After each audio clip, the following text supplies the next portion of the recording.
అందరికీ నమస్కారం. నేను మీ doctor Venugopal, consultant physician at Venu Vidya hospital Nalgonda. సమ్మర్లో మనము హీట్ స్ట్రోక్ అండ్ డిహైడ్రేషన్ నుంచి ఎలాంటి జాగ్రత్తలు తీసుకోవాలో మనం మాట్లాడుకుందాము. సో ముఖ్యంగా సమ్మర్లో మోర్ అలర్ట్గా ఉండాల్సిన వాళ్ళు చిన్నపిల్లలు అండ్ ఎల్డర్లీ పేషెంట్స్, ఎల్డర్లీ వాళ్ళు విత్ అదర్ అసోసియేటెడ్ కొమార్బిడిటీస్ అంటే diabetes, hyper tension, heart, renal issues ఉన్న వాళ్ళు చాలా జాగ్రత్తగా ఉండాలి. ముఖ్యంగా మనము మార్నింగ్ 9 నుంచి ఈవినింగ్ 4 వరకు హీట్ అంటే ఎండకి ఎక్స్పోజ్ అవ్వకుండా ఉండాలి.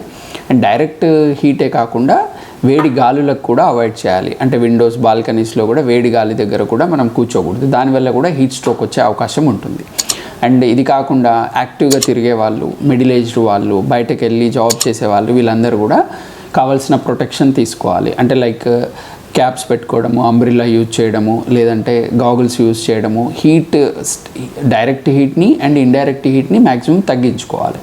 సో ఇవే కాకుండా మెయిన్గా హైడ్రేషన్ ఈజ్ మోర్ ఇంపార్టెంట్. అంటే per day 4 to 5 litres water intake తీసుకోవాలి అడల్ట్స్ అందరూ, పెద్దవాళ్ళందరూ కూడా. And maximum like hydration water, coconut water, butter milk, even ORS ఇలాంటివన్నీ కూడా తీసుకొని హైడ్రేట్ చేసుకోవాలి బాడీని.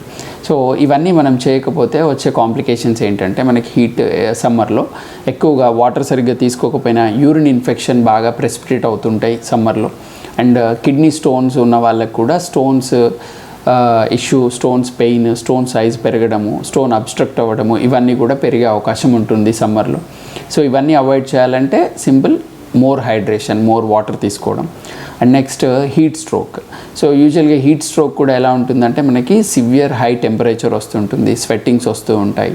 సో కొన్నిసార్లు అందరూ ఇది వైరల్ ఫీవర్ అనుకొని, వేరే ఫీవర్ అనుకొని నెగ్లెక్ట్ చేస్తూ ఉంటారు. సింపుల్గా మనము హీట్ స్ట్రోక్, అదర్ ఫీవర్స్ని ఎలా రికగ్నైజ్ చేయగలగాలంటే అన్ని ఫీవర్స్ కూడా మనకి సింపుల్ పారాసిటమాల్ వాట్ ఎవర్ అందరు వాడే డోలో వాడినట్లయితే టెంపరేచర్ డౌన్ అవుతుంది, టెంపరేచర్ తగ్గుతుంటుంది. బట్ హీట్ స్ట్రోక్లో even paracetamol or Dolo use చేసినా కానీ టెంపరేచర్ అనేది తగ్గదు. టెంపరేచర్ కంటిన్యూస్గా హై ఉంటూనే ఉంటుంది. సో ఇది ఒకటి మెయిన్ అందరు గుర్తుపెట్టుకోవాల్సింది ఏంటంటే పారాసిటమాల్కి కూడా ఫీవర్ తగ్గట్లేదు సమ్మర్లో అంటే you have to think of heat stroke.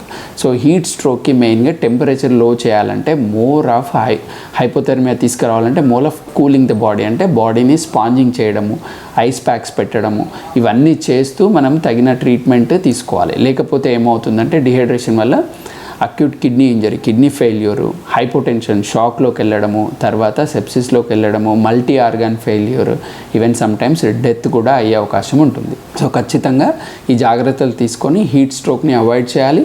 ఏమైనా డౌట్ అనిపించినా, సిమ్టమ్స్ అనిపించినా ఇమీడియట్గా హాస్పిటల్కి వెళ్ళి మీ డాక్టర్కి చూపించుకొని తగిన ట్రీట్మెంట్ తీసుకోవాలి.